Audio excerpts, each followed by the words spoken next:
What's up, everyone? Kevin here from Skywatcher. Welcome to another episode of the What's Up Webcast. We do this every Friday, 10 a.m. Pacific, right here at the Skywatcher USA YouTube channel.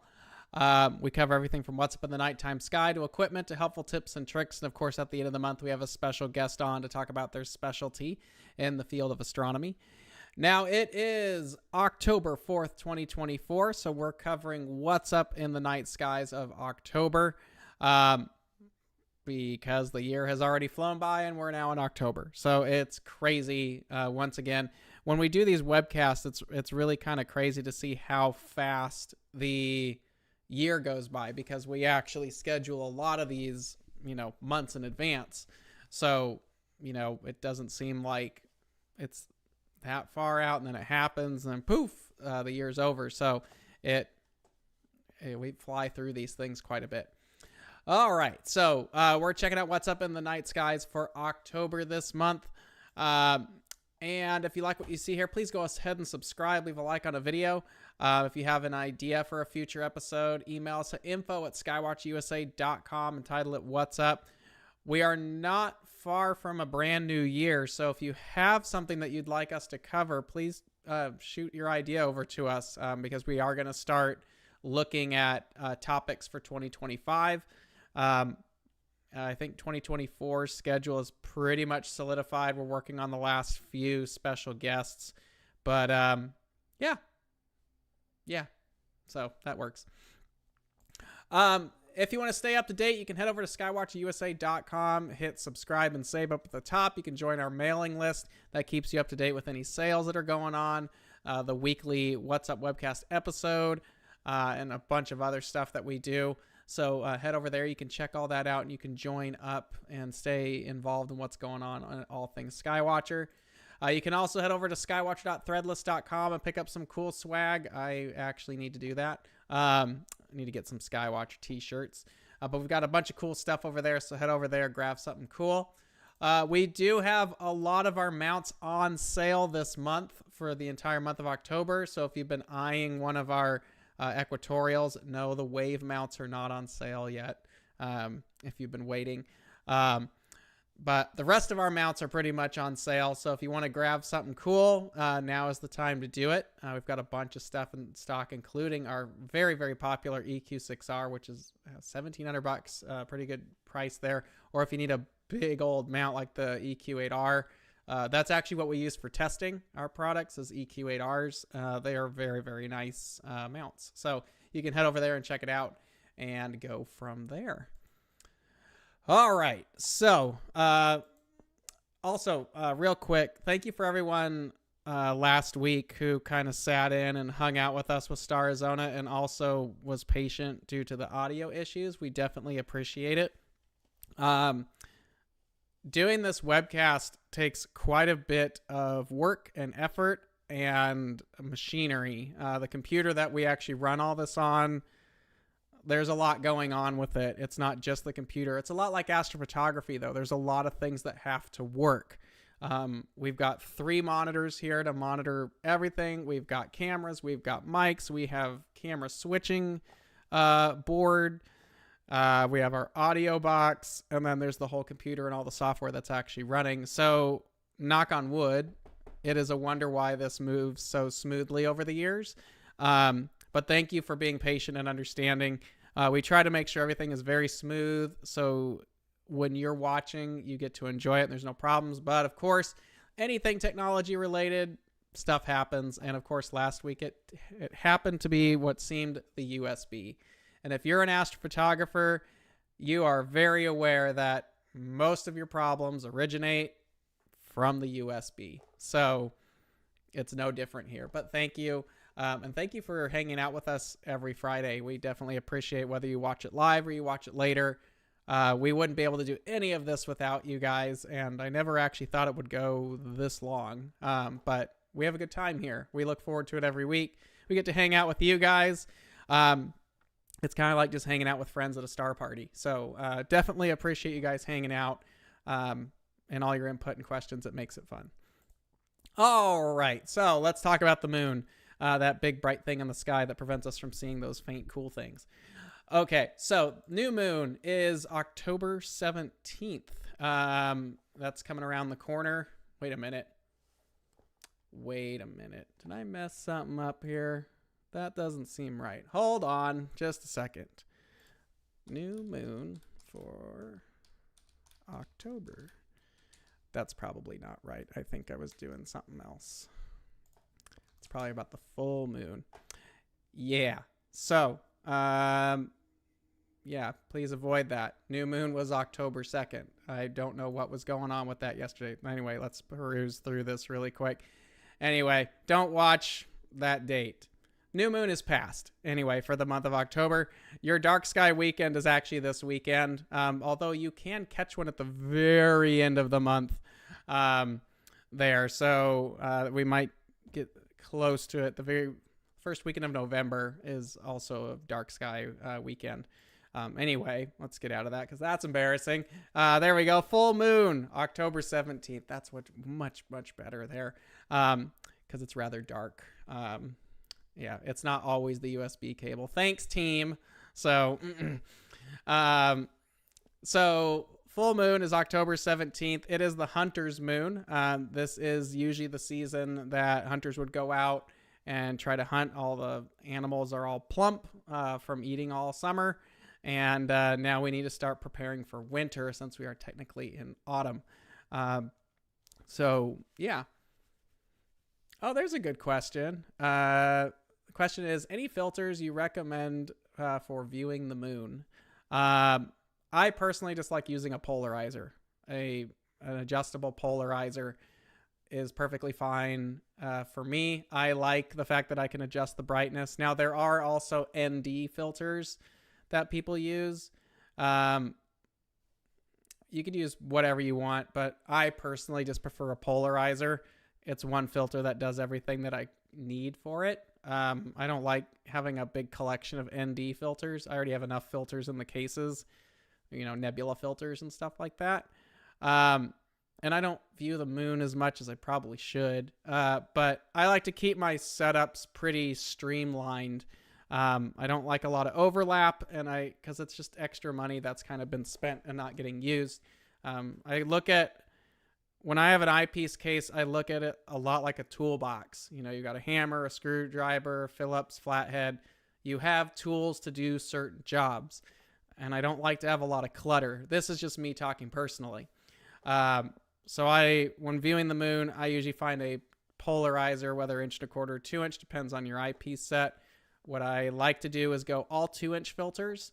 And if I have 1.25", I just have an 1.25" to 2" adapter that's threaded for filters. And then I can use all the 2" on the 1.25". I have very few 1.25" eyepieces at the moment, just because a lot of the gear that Skywatcher uses and a lot of the gear I have is 2". So I just went with 2". Next question. Any eyepieces for viewing the moon?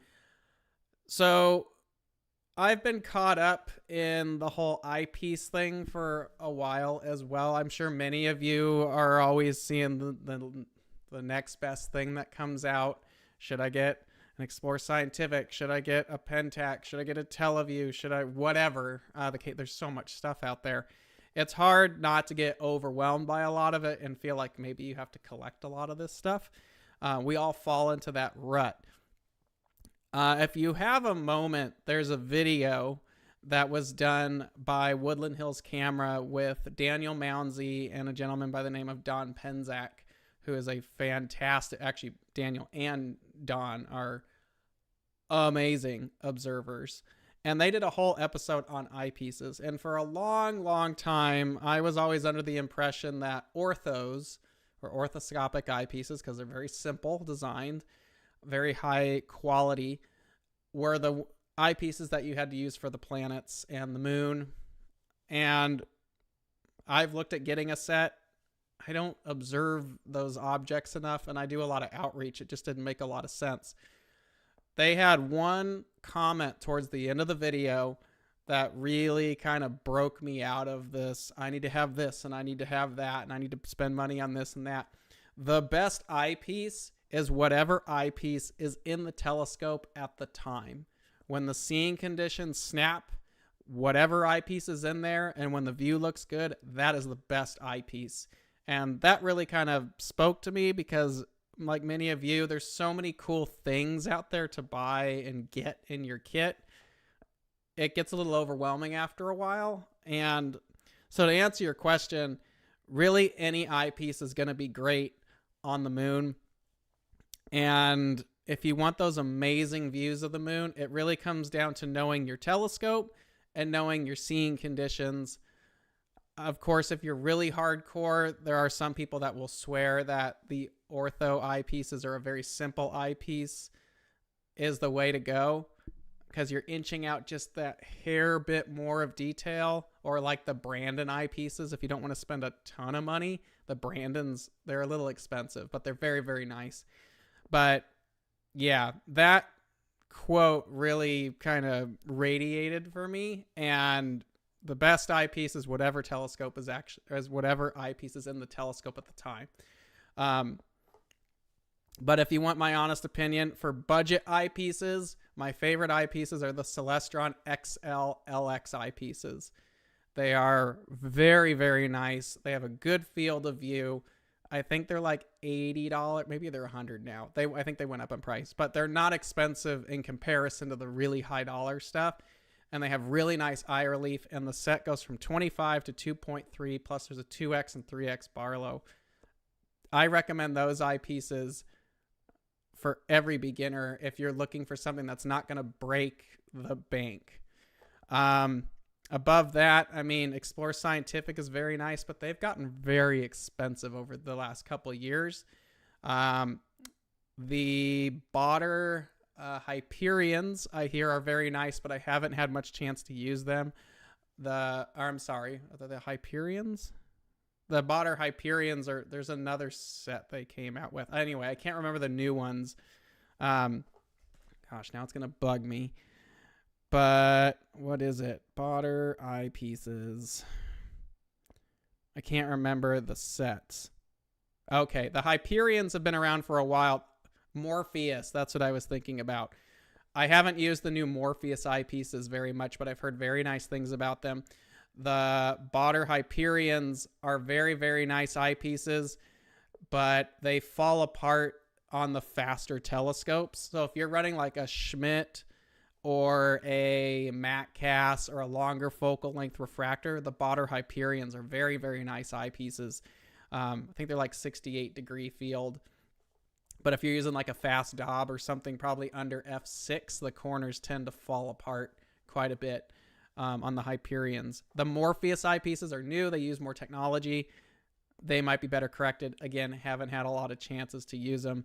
Explore Scientific's eyepieces are nice. And then when we start to get up to the higher level stuff, the Pentax XWs are phenomenal eyepieces. One of my favorite sets because they're very well rounded too. I like that Pentax has the XW line, but it's very clean. You can collect the whole set from 3.5 to 40, and there's very little overlap between that set. So if you want a whole set that's very, very nice, well corrected, gives these really icy, highly corrected images, the Pentax XWs are great. And then on the top tiers, I find that the Teleview Ethos are very, very nice. And then if you want to go really high, the Nikon Nav eyepieces are unbelievable, but they've gotten a lot higher. Any feature on the moon you recommend? I'm not a big lunar observer, unfortunately, but probably one of my favorite things is the straight wall. The straight wall is very fun. Of course, Copernicus, the big crater, is always cool to see. But yeah, probably the straight wall or Copernicus are my favorite lunar features if I'm going after something on the moon. Again, I'm not a big lunar observer. I have a couple friends who are hardcore about it, which I really like that they could do that, but I'm a deep sky guy. Yeah, the Morpheus eyepieces from Botter, I hear very good things about them, but I have not had a lot of time with one. I live in North Carolina to get the best views. I'll need to move back to the high desert of Southern California. Yeah, We get pretty spoiled down here in the Southwest. Also, the fact that you're in North Carolina, I'm glad that you're on today. I'm glad it seems like you're doing okay because of the hurricane that just blew through there. So I hope you're doing okay out there. Okie dokie. That's the moon. I don't have a lot on the moon because, again, not a big lunar observer. So I hear the SkyMax 180s are the go-to for the moon. The SkyMax 180 is a monster for the moon. If you're hardcore about the moon and you want to stick with Skywatcher stuff, the SkyMax 180 is a phenomenal telescope for that and the planets. I have a few people who are using that and they love that telescope for the moon. It's like using a really high-end refractor, but you've got a lot of focal length packed in a very tiny package. The views of deep sky with the SkyMax 180, because we brought it out to star parties before, they're a little dim, which it's f/15 and it's only a 7-inch telescope. So that's a lot of focal length, 2,700 millimeters inside of that tube. It's a nice telescope. It's very sharp, but it really excels with the brighter objects, like the double cluster or M13 or M15. Of course, darker skies help. The moon, though, is really where the SkyMax 180 really comes into play. All right, let's talk about planets. So let me bring up Stellarium. Stellarium's the freeware that I like to use for these things. If I'm using my phone, I use Sky Safari. That's my favorite app to use. That's what I use for planning, like observing runs and imaging stuff. But I really like using Stellarium for this. It's free. You can do telescope control on it if you have all the drivers and you want to sit there and figure all that out. But this is Stellarium. So planet-wise right now, if you are, let me back this up a little bit. If you're out in the early evening, and let's back this up to today, boop. We'll have a very, very young crescent moon this evening if you're heading out. And just above that, you got Venus. So Venus is hanging out in the early evening right now. And that will continue. And it will also continue to get a lot brighter as the month continues. And it starts to get dark earlier. Venus will be our evening star for the month of October. But yeah, Venus is up right now. Let me go back to like middle of them. Well, I'll just go back to tonight. So we've got Venus up right now. And then hopping all the way over to the east as it gets a little darker out. Where is she? There she is. Saturn.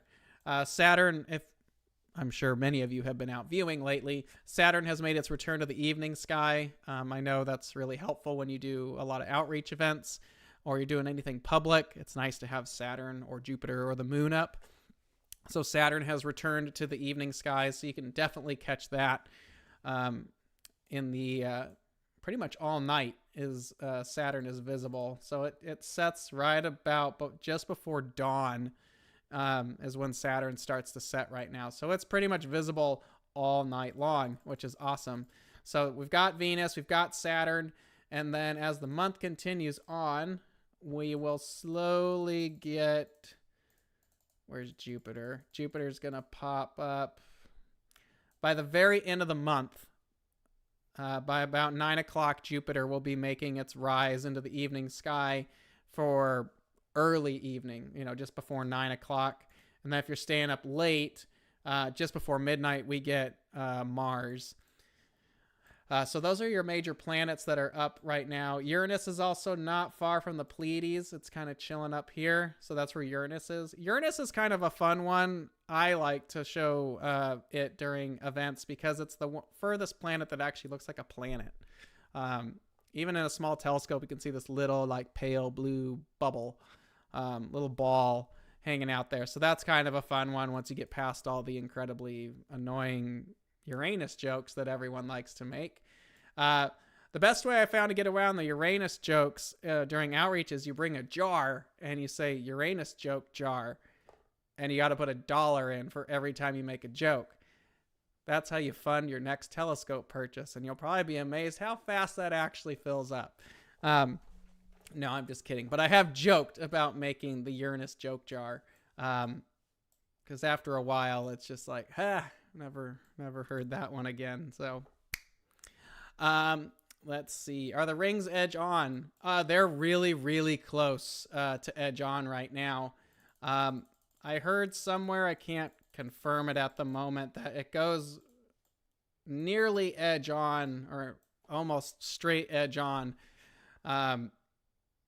in February, I think is when that occurs. I'd have to go back and look. But that's what I was told. But they are, you can still see them. They're a little opened, just enough to kind of see through it. But they're getting very, very close to going edge on. But I think it's after the new year officially when it goes to full edge on. I don't know if we'll catch it. But anyway, that's the planets that are visible right now. We've got Venus in the early evening. Saturn's coming up. And then by the end of the month, we will have Jupiter. And as we get more into November, Mars will make it. Okay, it's 5 degrees, so it's very narrow right now. It's still cool to see, but yeah, we're not quite to full edge on just yet. The sun. If you have not been out observing the sun this week, it's impressive. There is some major activity going up on the sun right now, and we actually had an X-class flare fire off like a day or two ago. So if you're in the northern portion of the planet, they are expecting some very impressive aurora tonight and tomorrow night. So I would definitely keep an eye out in the northern skies, especially if you're going somewhere dark this weekend. The further north you are, you might start catching aurora this weekend. So we'll definitely have to check that out. I'm hoping to see it. We have an event up in Sedona tomorrow night, so I'm really hoping to catch it because I didn't get to see the last one. I've never seen auroras before, so I'm hoping we'll get to see some of the pink and the red maybe from up there. But yeah, so big X-class flare fired off. I think there was another one that fired off yesterday. But there's a very massive active region up on the sun right now, which is very easy to see in hydrogen alpha solar telescopes. I should go back and say, please don't observe the sun without using the proper solar filters. But if you have a hydrogen alpha solar filter for the sun, not a typical nighttime filter, a true solar filter, yeah, I would do that. Although the sunspots up there are really, really nice right now. So if you have a white light filter, the view is still very good. What's the questions here? What is a good solar telescope? My personal favorite currently. Hold on. It's literally out of reach. Oh, God.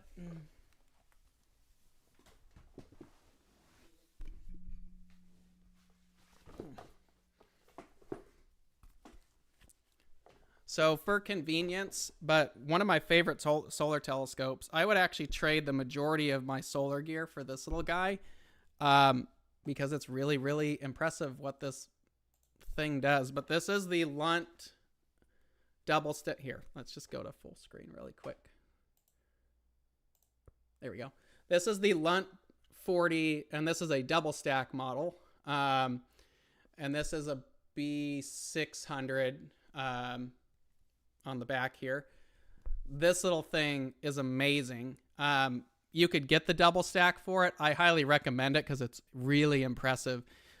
But single stack is perfectly fine. The double stack just adds more detail because the bandpass narrows. We have a whole episode if you want to know more about that, but it was a few years ago, so new scopes have come out. But the Lunt 40 double stack is probably my best recommendation for hydrogen alpha solar telescopes currently available on the market. And they're not terribly expensive for what you're getting. Of course, if you want more aperture, you could go to the 50 or the 60 is very, very popular. But if you're looking to do solar and hydrogen alpha, that little 40, I mean, I have it usually sitting here and I can just pop it out on a little tripod and we're good to go. It's a great little telescope. So I would definitely recommend that if you're looking for a hydrogen alpha solar telescope. What's the best filter for a 4-inch refractor? I'm assuming we're talking white light. So My personal weapon of choice for white light for a refractor, let me switch this again because it just happens to be here, is one of these. This is a Herschel wedge. This one I just happen to have here because this is my little grab and go setup. The Herschel wedge is my favorite white light filter for refractors. Now this is 1.25 inches. They make a 2-inch one. This allows all the sunlight to go through the telescope. It hits the prism, lets the light go through, and then hits the heat sink on the back, and the heat is dissipated. And then there's a polarizer up here. These are made by Starfield, our friend up in Canada. Highly recommend these. I think these are one of the best Herschel wedges available for the price too. And I like the fact that on their wedges, you can turn the top and adjust the polarizer to adjust the brightness of the view like that. The Lunt wedge is also very nice, but you have to buy a polarizer with it. These guys, it's all built in. So I really, really like the Starfield Herschel wedge. They do come in 2-inch as well, which funny enough happens to be right here. I think they're redoing the 2-inch one from what I've heard, but I can't confirm that. But there you go. There's the 1.25 inch and 2-inch versions. The 2-inch version goes up to 6 inches in aperture. If you have a 2-inch focuser, I would recommend just getting the big one. But if you've got a little tiny guy like this one, I use the 1.25 inch on the Takahashi FS60. It's a cute little combo. Very nice. The Herschel wedges provide the cleanest image possible of white light. So that would be my recommendation. But the 1.25 inch goes up to 4-inch in aperture, and the 2-inch can handle up to 6-inch in aperture. So if you have a 2-inch focuser, just go get the 2-inch wedge. But you can talk to our buddy Steve over at Starfield. If you're in the U.S., I think Woodland Hills Camera is the dealer for them here in the States. I think they have the 2-inch one in stock because someone was asking about it a while ago. But there you go. There's some other questions in here. Did that. And then you attach, wait, hold on. I think there's a question missing in here that.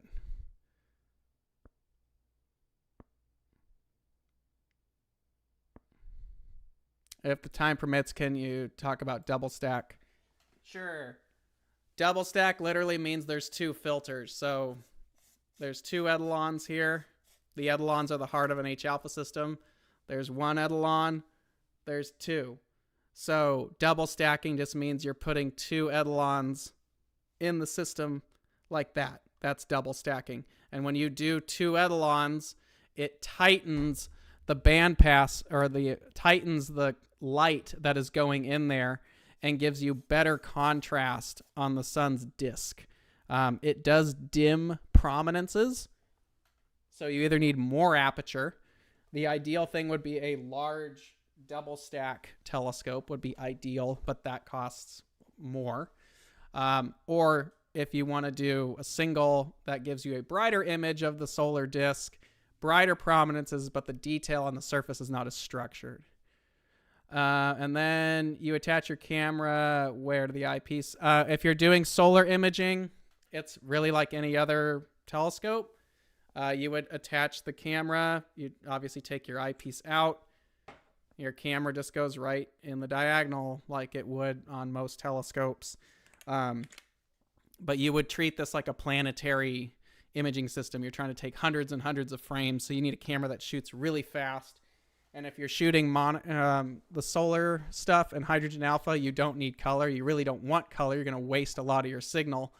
You want a monochrome camera, then you do all the colorization in Photoshop afterwards. Let's see. The Skywatcher Solar Quest is an excellent solar tracking mount. I use it with the Lunt 60 double stack. We are really proud of the Solar Quest mount. It's like a variation of the AZGTI. Very small. I have one just outside. That's actually what the Lunt 40 sits on.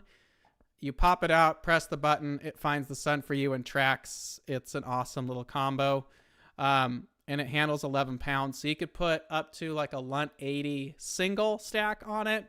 The Lunt 60 double stack is what we have used a lot for demoing. That's been our little demo kit, but it's a great little mount there. So, oh yes, on the Herschel wedges, you can only, big, bold, italics, exclamation points. You can only use Herschel wedges. Oh, my camera disappeared. Sorry. So if any of you wonder why this times out, it's because Canon has a time limit on how long the camera can actually run as video before it times out. Then I have to reset it. It's obnoxious, but that's how Canon cameras work. We'll figure a better option. Anyway, Herschel wedges. Herschel wedges can only be used on refractors. Do not use them on any other telescope. You will damage a multitude of things. So refractors, 6-inch and smaller. For the 2-inch, for 1.25 inches, 4 inches and smaller. Refractors only. All right. But the sun, it's crazy. You should go out and check it out really quick. Where's all my stuff? Boop, boop, boop, boop. Look at these sunspots. This is nuts. This thing up here is huge. 3848. That solar flare we got, I think, came down from over here. And then going over to hydrogen alpha, if you go to GONG, G-O-N-G space H alpha, here's right now. You can see these active regions are just going wild down in here. This is where all those solar flares are coming off. But it's very, very impressive what's happening up there right now. There's the flare right there. This was a X9.1. That is a monster solar flare. We have two. There's an X7.1 and a 9.1. Those are coronal mass ejections, or CMEs. Oh, yeah, I need to share my screen. There you go. Ta-da! There they are. Sorry about that. There you go. There's the white light view. Sorry, there's too many things bouncing around. I fixed it. So, there we go. Sorry about that. So yeah, here's the solar disk. Here is the solar disk in hydrogen alpha. You can see all kinds of crazy stuff going on today. It's actually a little quieter today, but you can see the really angry areas of the sun. And then here is, I got too much stuff going on. There we go. Here's the X-class flare that just broke off the other day, directed right at us. That's an X9.1. That is a absolutely massive solar flare. So yeah, some good stuff coming if you're into auroras. So anyway, that's the sun. Sun's been going nuts. Highly recommend taking a look at it.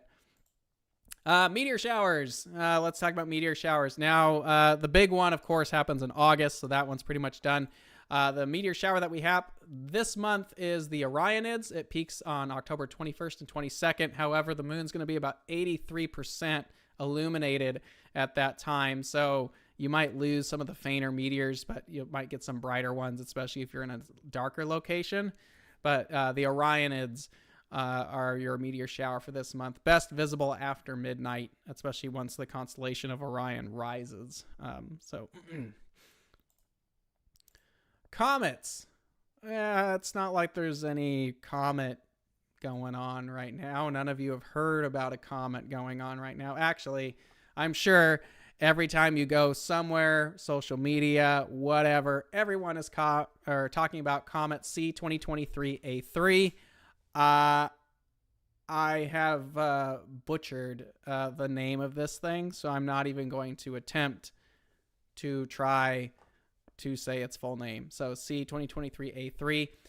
This was actually taken from my backyard the other morning, about 5:30 in the morning. It's getting lower because it's about to transition to the evening sky, but it was easily visible. I think it was like Mag 2. And if you knew exactly where you were looking, you could kind of tell there was a little faint fuzz there, but it's getting lost in the rising sun's light. But in a pair of binoculars, it's very easy to see. I used 12 by 60s because that's what was laying around at the time. But a small telescope would do just fine.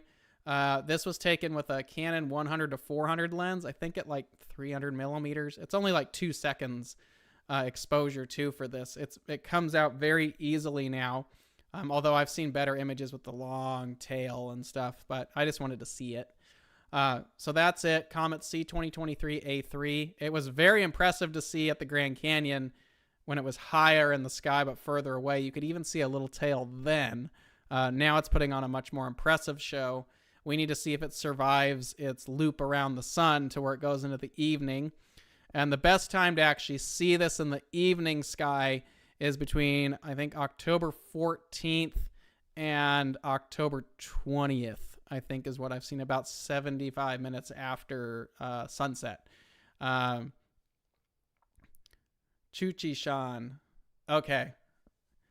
I had to look up a video just to learn how to pronounce it at the Grand Canyon. It's been a while since I've looked at it because it hasn't really been around. But if you want to see how it's pronounced, there you go. Chuchin-shan. And I'm sure I butchered that too. Or just call it C 2023 A3. And there you go. But that is the comet that's currently visible right now. It looks very, very nice. You can get out. It's not too difficult to see. You just have to get up early to see it, or wait till mid-October to catch it in the evening, and hopefully it survives. Other comets that are up right now, if you want to keep an eye out, go to cometchasing.skyhound.com. Gives you all kinds of stuff right now. There are other comets that are visible, but right now C 2023 A3 is the dominant one because it's near naked eye visible. That's what everyone's going after. But there's always a collection of comets that are visible to some extent. Most of these are all telescopic. This guy right here in the morning is the only one that is nearly naked eye visible. So good luck. Check it out. It's pretty neat. Deep sky. We're currently transitioning from our summer objects. Now we're in autumn, and the winter is not too far away either. So we're kind of transitioning, but some of the higher in the sky targets are still visible with that. So right now, the Ring Nebula M57, it's up in Lyra the Harp. That one's an easy one to go after, whether you're imaging or viewing. You can catch it in about a 4-inch telescope. So check that out if you can. George, yeah, the newly discovered C 2024 S1 Atlas. That is a brand new comet that was found. I haven't done a lot of digging on that one, but I've heard about it, and I need to look more into it because it's supposed to get fairly bright. So, but we'll see if it works around the end of October. But I don't know enough about that one yet. I was trying to read up on it before today, but I ran out of time. So back to this M57, very easy target to go after. It's a fun one to actually hunt down if you've got your first telescope. I think this was my first planetary, one of the first objects that I learned how to star hop to, and it was kind of fun to be able to discover it for yourself. It's not terribly challenging to find, but it can be challenging. But that's Ring Nebula M57. It's a popular target for outreach events too, because it's very easy to catch and it looks like a ring. The Veil Nebula, this is my personal favorite target in the entire night sky. I love the Veil Nebula, especially in a big scope from a dark sky. It's up in Cygnus, about 2,000 light years out. You definitely need decently dark skies to catch it. A O3 filter is actually the filter I recommend, although a UHC would work.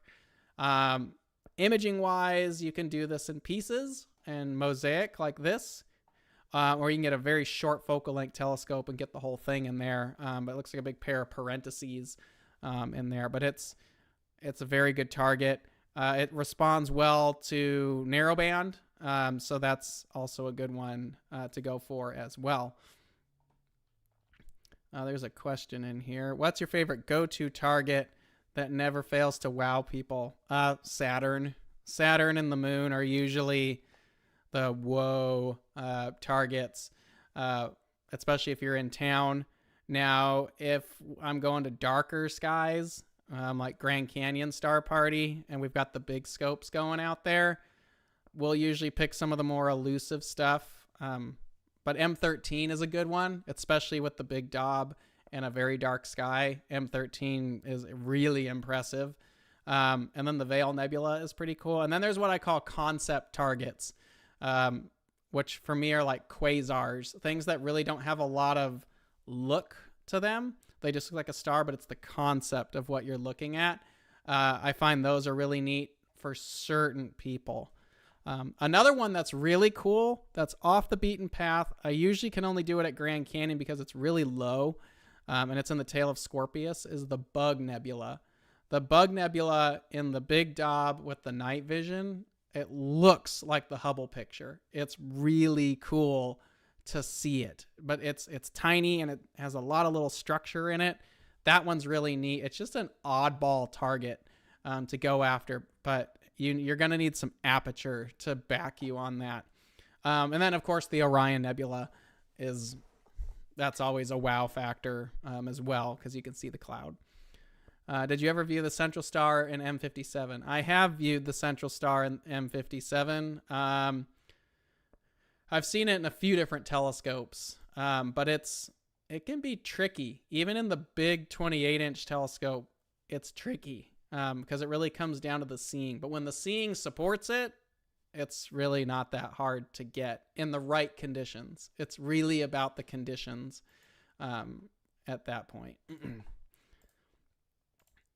Oh, and when I mean conditions, we did a whole episode on this. A lot of people think when I say conditions, we're talking, oh, it's dark. Dark isn't the only thing. Stability of the nighttime sky, like how stable and transparency is really what comes into play when you want to push magnification. Another object that's up right now, NGC 7000, the North American Nebula. This is a really big object. If you're using something that's like 15 to 2000 millimeter focal length visually, you got to do it in pieces. O3 I find works really well. UHC does okay, but O3 gets it to pop a lot more, especially if you're going for like the Gulf region and the wall. This is called the wall right here. Very fun target to go after. Astrophotography, again, short focal length stuff. It's a big chunk of the sky. You can get the whole thing at about 600 millimeters with a full frame. And if you're using a crop sensor, probably closer to 400 focal length-ish, somewhere in there. This is just a monochrome with a H-alpha filter, but it responds very well to O3, H-alpha, and even S2. It's one of the few objects in the sky that has a lot of signal in S2, and so you can do the Hubble palette if you really want to. But the North American Nebula is a fun target to go after. It's still sitting nice and high. It's something that you can actually easily do from your backyard with narrowband filters, but if you want like the natural color, you'd have to get out to dark skies. Another one that's coming up, NGC 869 and 884, which is the double cluster. It says about 7,500 light years away from the Earth. It's an easy target. It's a fun one that we actually do a lot this time of year for outreach events because it looks good. So that's kind of a fun one. Imaging wise, it's a star cluster. Star clusters for imaging are a walk in the park because it doesn't care if there are gradients. You're dealing with points of light, not these subtle details like a nebula or a galaxy. So star clusters are usually a pretty easy target to go after. But that's the double cluster. I actually need to attempt to shoot this nicely and not just a quick shot like this was. So M15. This is a fun one. It's not as bright and detailed as M13, but usually M15 for me is the target that indicates the fall objects are on their way. About 34,000 light years away. It looks good in pretty much any telescope. Darker skies help. Imaging wise though, again, it's a cluster. It's not a difficult one to do, but if you want to get this integrated flux nebula, this little cirrus cloud looking thing around there, you'll need dark skies, a decent amount of exposure, or really, really good luminance frames if you're shooting monochrome to bring that out. But that's M15, another fun globular cluster. It's just a good one to go after. A very difficult target, on the other hand, up in Cepheus. The entire constellation of Cepheus is a dust bowl. It's one of my favorite imaging constellations because there's so much weird junk up in that constellation. Highly recommend it if you're into the nitty-gritty, dusty stuff, which I quite enjoy. So if you want to go off the beaten path, look up literally anything in Cepheus. Great constellation for more challenging imaging targets. About 1,400 light years away. I don't know how remotely this is as a visible target. I think I've tried, and if you get it, the one part you're going to get is the ghostly looking stuff around the brighter stars right in here. Everything else will practically be invisible, and there's no filter because it's a reflection nebula, or it's just dust. So filters don't help here. So the ghost is very challenging. Even imaging wise, it's challenging. You need dark skies to do this. Make sure you have really good flats and calibration frames too to clean out a lot of it. The detail in this area is very faint and very elegant. So it doesn't take much to really ruin it. Because it's very subtle changes. So make sure you've got some good flats, good darks or bias frames, and very clean data. Good data in is good data out. At the very end of the evening, of course, we have M45. The Pleiades is starting to poke itself back up. Any sky works. Filters, you can axe that. Filters aren't good for this thing. Man, I dropped the ball. Anyway, this is M45. It's in Taurus. It's about 500 light years away from the Earth, about 500 stars in the cluster. It's all reflection nebulas, so none of your filters are going to work here. You really just need good skies to catch this, but it's a very easy target to hit. But I love the blues in here. It's a nice, refreshing approach to a target rather than all the red that's in the nighttime sky. But what I really like inside here is a lot of the nebulosity looks like brush strokes. There's actually like really delicate detail in there. So it's a really cool one to go after. This was shot with a Esprit 150 and a ZWO 6200 from our remote observatory. I need to try doing that again, but it's a good one. So has anyone used, let's see. The next one. The Bubble Nebula, NGC 7635 up in Cassiopeia, about 7,000 light years away. This is a challenging target for smaller telescopes. I would say 16-inch and above will help. If you get a 20-inch or larger telescope, you will start to see the brighter section of the bubble. The real trick to get this thing is a night vision monocular attached to the telescope and an H-alpha filter. No problem. Easy to take it down at that point. But larger telescopes, I've seen it in a 25-inch obsession. I think we were using like a UHC, tended to be good. But the bubble's a really fun one. One of my favorite objects to go after because it's just an odd-looking thing. It's a lot smaller. When you're imaging, it's a lot smaller than it looks. So don't be afraid to crop like I did here because I wanted to just focus in on the bubble. But don't be afraid to crop on this target. It's a good one to go after. I think this is M52, if I'm not mistaken, which is a easy open cluster nearby. And then, of course, we have the Milky Way. We're at the end of the Milky Way season, but it's still hanging out in there. Scorpio, at least here in the southern or southwest, is still a little bit visible, but it's pretty much setting in the early evening. So the core of the Milky Way is about done for the season, but the band going overhead, especially up into Cygnus, is still visible without any problems. I know there's some questions here. Let me just get through this really quick. September 2020 totem target was Colander 399, the coat hanger cluster. I have seen some of you guys put entries in. I'm going to go through and rake all of them together. We are getting towards the end of the year, so we're going to start getting all those images finalized to pick our final 12 final images, and then we'll pick the 3 best for the year. And that way we'll introduce the winners. Probably in January of 2025 is when we'll announce the winners, because we have to wait for all the entries to come in for December and check all that out. So, yeah. And October's totem target, there's a lot of good stuff up, but we figured we would go with the one target that was probably a challenge for everyone, and we're just going to go for it because time is sensitive on it. C2023A3, the comet that's currently visible, is your totem target. We figured we'd read the room a bit and go after what little window there was and make it a challenge. So that is your totem target for October. So good luck. And I'm curious to see what you guys can actually get from there. All right. I know there's some questions in here, but that's it for today's episode.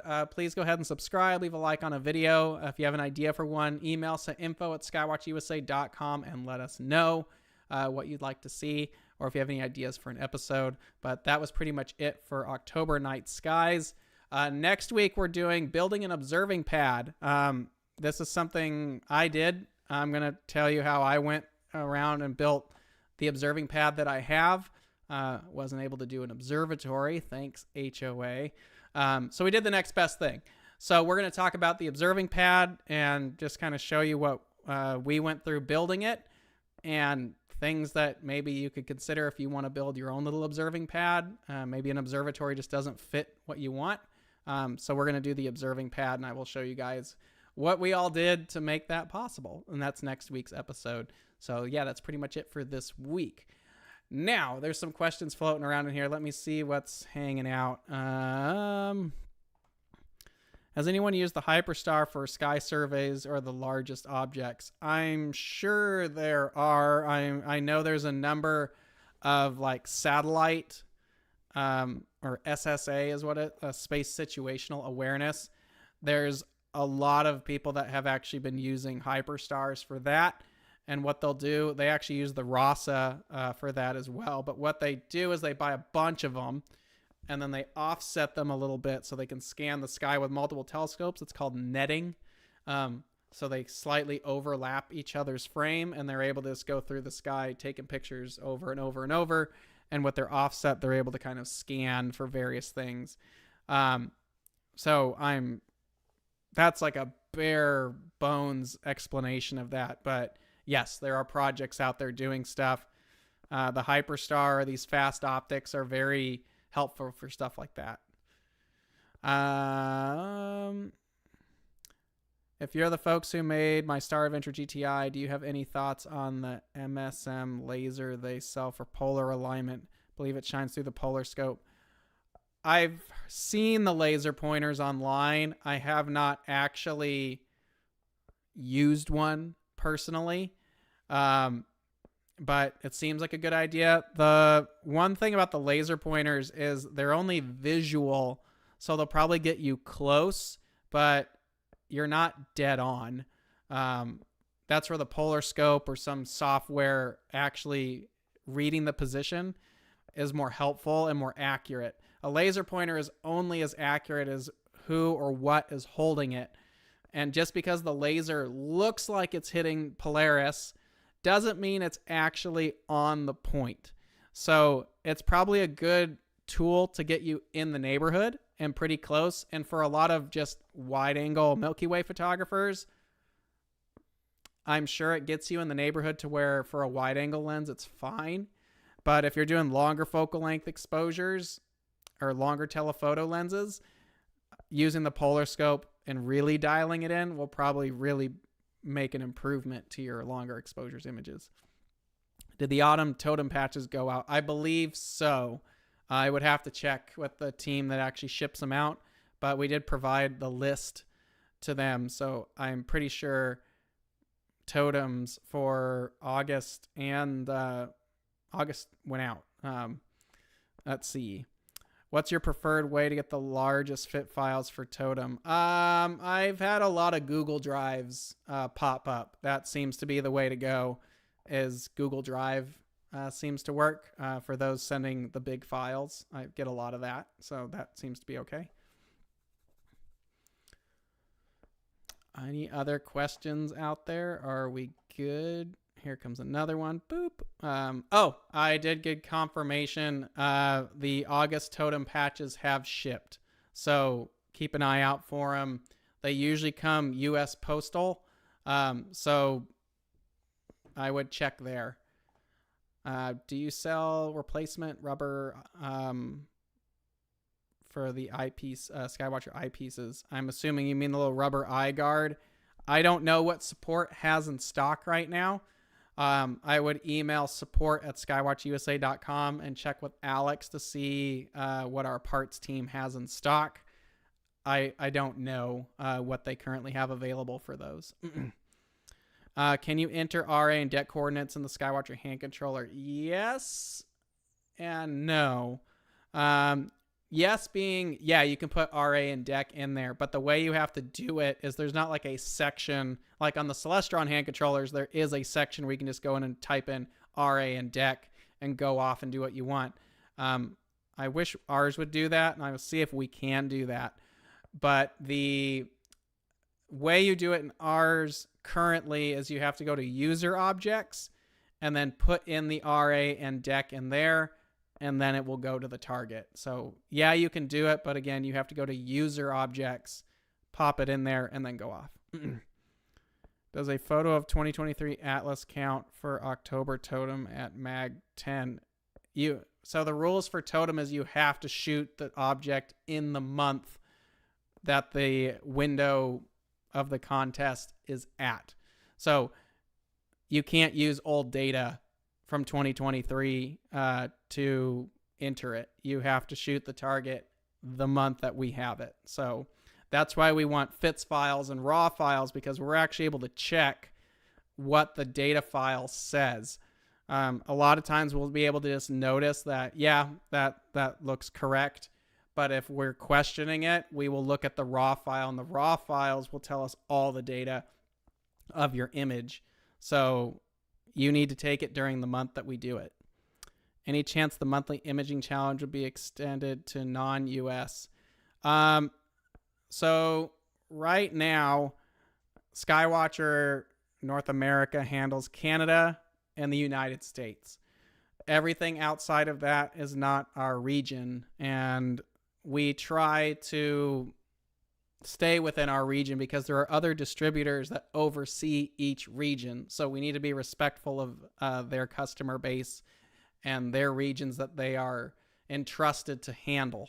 So right now, Totem is only for the North American customer base, and it gets expensive to ship patches in general. We eat the shipping for all of these, and it does add up that we ship these multiple times a month for everybody, and the patches are not cheap either. So it's just part of our marketing budget that's part of it. But if we start shipping out of the country, then it takes way more time for our shipping team to mail them out, and logistically it just gets a lot harder and more expensive. So for now, we only handle the US and Canada. I mean, technically, if you have it sent to a U.S. address, but you're out of the country, that's on you. But when we see an address, as long as it's in the U.S. and Canada, that's it. Any plans for a sketching contest? I don't know. Sketching is a very cool thing. I have some friends who do sketching. I think it really makes you a better observer, too, because you look for little tiny details. We'll have to discuss the sketching thing internally. Sketching's a lot harder for us to manage. So, why don't you just buy a patch stitching machine and make your own? I don't have time for that. None of our team has time to make patches at this point. So we're all busy with stuff. We have a ton of products we're currently testing right now that I can't tell you guys about at all. So we're really busy at the moment. So yeah, that's about it. So it's 11 o'clock. That's pretty much our hour. Thank you all for hanging out with us. It was a fun day talking to everybody. Thank you everyone for being here. I hope you enjoy your weekend. It's going to be a dark weekend. We might even get some aurora. So good luck getting out there, checking it out. I hope you all have a good time. For all of you on the East Coast who are dealing with all the aftermath of the hurricane, I hope you're doing okay. I hope things get in order here soon because we want to have you back. But yeah, I hope you're doing okay. Other than that, we will see you guys next Friday. We're talking about building a observing pad. If an observatory just isn't something you want, but you want like a permanent setup, we're going to be talking about that. And I'll tell you all the backstory of how we came to get it to the way it is now. So thank you all for watching. We'll see you guys next Friday. Appreciate all the chats and have a great weekend. Take care, everyone. Bye.